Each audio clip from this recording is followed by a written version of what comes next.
September 14th, 1997. I can still remember that date with perfect clarity. Not because it was my 8th birthday, not because of the cake or the presents or the friends who came over.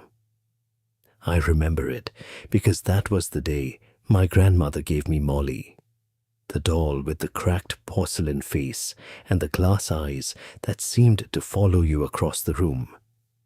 The doll she pulled from a dusty cardboard box in her attic, wrapped in yellowed newspaper from 1963. The cursed doll that would turn my childhood home into a place of whispers and shadows and things that moved when you weren't looking. My grandmother died 3 days later, and I swear to you, when they found her body at the bottom of the basement stairs, Molly was sitting on the top step, smiling. My grandmother's house always smelled like mothballs and lavender, a thick, cloying scent that clung to your clothes long after you left. But that day, when she descended from the attic with that box, there was something else in the air, something metallic, like copper pennies, like blood. She placed the box on the kitchen table, and I remember the way the old cardboard sagged in the middle, as if the contents were far heavier than they should be. My mother told her we didn't need any more toys, that I had enough dolls already. But my grandmother wasn't listening. She never broke eye contact with me as her gnarled fingers worked at the ancient tape sealing the box shut. The sound it made when it finally gave way. It was like a sigh, like something exhaling after holding its breath for decades. Inside, wrapped in newspaper so old it crumbled at the touch, was Molly. She was beautiful in the way that old things sometimes are. Porcelain skin, painted features, a dress of faded blue silk that might have been vibrant once. But there was a crack running from her left temple down to her jaw, a jagged lightning bolt across her perfect face. And her eyes. God, her eyes. They were glass, dark and reflective. And when my grandmother lifted her from the box and placed her in my arms, I felt cold. The kind of cold that starts in your bones and spreads outward. My grandmother leaned close. I could smell her breath, sour and old. She whispered 4 words that I can still hear echoing in my skull. Take care of Molly. Then she smiled, but her eyes were wet with tears I didn't understand. I placed Molly on the shelf above my bed, positioned her between my other dolls, facing the wall because something about those eyes made my stomach twist.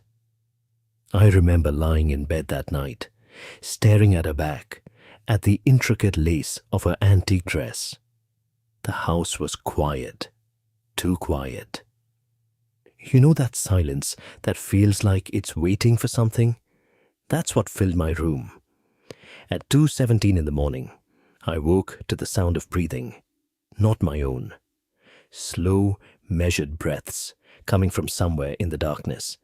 I told myself it was the house settling, the wind outside, anything but what my racing heart was screaming at me. I reached for the lamp on my nightstand. The switch clicked, but nothing happened. The bulb had worked fine when I went to sleep. I lay there in the dark, listening to that rhythmic breathing, feeling the weight of unseen eyes on my skin. Then I heard it. A soft scraping sound, like porcelain against wood, coming from the shelf above my head. I don't know how long I lay there, paralyzed, covers pulled up to my chin. But when the morning light finally crept through my window, I forced myself to look at the shelf. Molly had turned around. She was facing my bed now, facing where I slept. And I knew, with the absolute certainty that only children possess, that I had not touched her. I ran downstairs to tell my mother. She was on the phone, her face pale, her hands shaking. My grandmother had fallen down the basement stairs sometime in the night. They found her at dawn, Her neck was broken, and according to the police report I would read years later, clutched in her rigid hand was a scrap of faded blue silk. After the funeral, things in our house began to shift. Small things at first. Objects moved from where you left them, doors you closed standing open, the television turning on by itself in the middle of the night, always tuned to static. My mother blamed grief, distraction. She refused to see what was happening, but I saw. I saw the way shadows fell wrong in certain corners of the house. I heard the footsteps on the stairs when everyone was accounted for. And Molly. God, Molly was always there. No matter where I put her, no matter how many times I moved her, I would find her in my room, on my shelf, facing my bed with those dark glass eyes that caught and held the light in ways that made my skin crawl. I tried to tell my mother, begged her to get rid of the doll. She said it was a family heirloom, that grandmother would have wanted me to keep it, that I was being dramatic. So I stopped asking, and the doll remained. 3 weeks after the funeral, my younger sister Emma started talking about her new friend, a lady in a blue dress who visited her room at night, a lady with a broken face who told her secrets, who whispered things in a voice like wind through dead leaves. Emma was 5 years old, too young to have ever met our grandmother. But when I asked her to describe the lady, she drew a picture, a woman in blue, with a crack running down the left side of her face.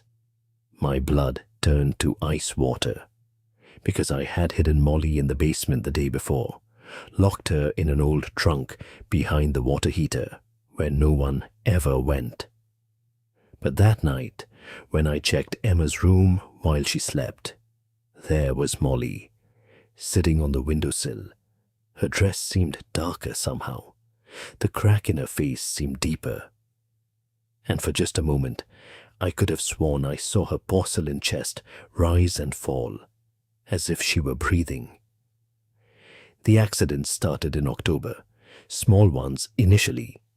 Emma fell down the stairs and sprained her ankle. My mother cut herself badly while cooking, the knife slipping and opening a gash across her palm that required 12 stitches.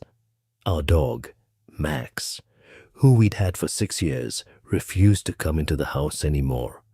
He would stand at the threshold, hackles raised, growling at something we couldn't see. Then he disappeared one night. We found him 3 days later in the woods behind our house. I won't describe what we found, what had been done to him. The police said it was probably coyotes, but I knew better. I had seen the muddy footprints leading from our back door to where his body lay. Small footprints, child-sized, but the stride was all wrong, too long, as if whatever made them had joints that bent in ways that human legs don't. I knew it was Molly. I knew it with the same certainty you know your own name. So I decided to destroy her. I waited until my mother and Emma went grocery shopping. I took Molly from the shelf, feeling that familiar cold radiating from her porcelain skin. I carried her to the backyard. I had gasoline and matches. I was going to burn her until there was nothing left but ash and memory. I placed her on the concrete patio, doused her in gasoline. The fumes made my eyes water. I struck the match. The small flame danced in the autumn wind. I dropped it. The gasoline ignited with a whoosh that singed my eyebrows. Molly burned. I watched the flames consume her dress, blacken her porcelain skin, crack and shatter that horrible face. I watched until there was nothing left but scorched fragments and the acrid smell of burning fabric. I buried what remained in the woods, deep in the earth where nothing would find it. I thought it was over. I thought I had won. That night, I woke to the smell of smoke. My room was filled with it, thick and choking. I stumbled from bed, coughing, eyes streaming. And there, on my shelf, sitting exactly where she always sat, was Molly. Pristine, perfect, the crack in her face somehow darker, deeper, and she was smiling. I swear to God she was smiling. I stopped sleeping, started researching. The internet was new then, but there were library archives, newspaper microfiche, old records if you knew where to look. I found the article 3 weeks later, buried in the obituaries, from July 1963. A girl named Molly Breslin, 8 years old, the same age I was when I received the doll. She had died in a house fire. The address made my hands shake. It was my grandmother's old house, the one she lived in before she moved, before I was born. Molly Breslin died in the bedroom that would later become my mother's childhood room. They never found her body. The fire burned too hot, the article said. Nothing remained but ash and the porcelain doll she always carried. A doll with a crack in its face from where it had fallen years before. A doll my grandmother kept. A doll she sealed in a box for 34 years, until my 8th birthday, until I turned the same age Molly was when she burned. I showed my mother the article, watched the color drain from her face as she read. She finally believed me. We decided to take the doll to a priest, Father Markham, at St. Catherine. S. He specialized in these things, or so we heard. We wrapped Molly in a blanket, placed her in a box, and drove to the church on a grey November morning. Father Markham took one look at her, and his face went rigid. He refused to touch her, said there were some things that couldn't be blessed, some things that had gone too far, that we needed to find another way. We left with the doll still in our possession, still in our home. That was 26 years ago. I'm 34 now. I moved out as soon as I turned 18, put 3 states between myself and that house. My mother sold it 2 years later, never told the buyers about Molly, about what lived in that doll's glassy eyes. My sister Emma doesn't remember much. The doctors say it's childhood amnesia, trauma blocking out the memories. But sometimes, when we talk on the phone, she mentions dreams. Dreams of a lady in blue, with a broken face, who whispers that she's coming back. Last week, I received a package. No return address. Inside was a photograph. It showed the front porch of my current apartment, the apartment I've lived in for 3 months, the apartment no one from my family knows about. And sitting on my welcome mat, clear as day in the photograph, is a doll.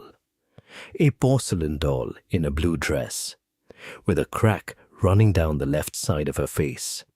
I haven't been home since I opened that package. I'm staying in a hotel, trying to decide what to do. But tonight, when I came back to my room after dinner, there was something on my bed, a scrap of faded blue silk, and the smell. God, the smell of mothballs and lavender. She's found me. After all these years, Molly's found me, and I don't think she's finished with me yet.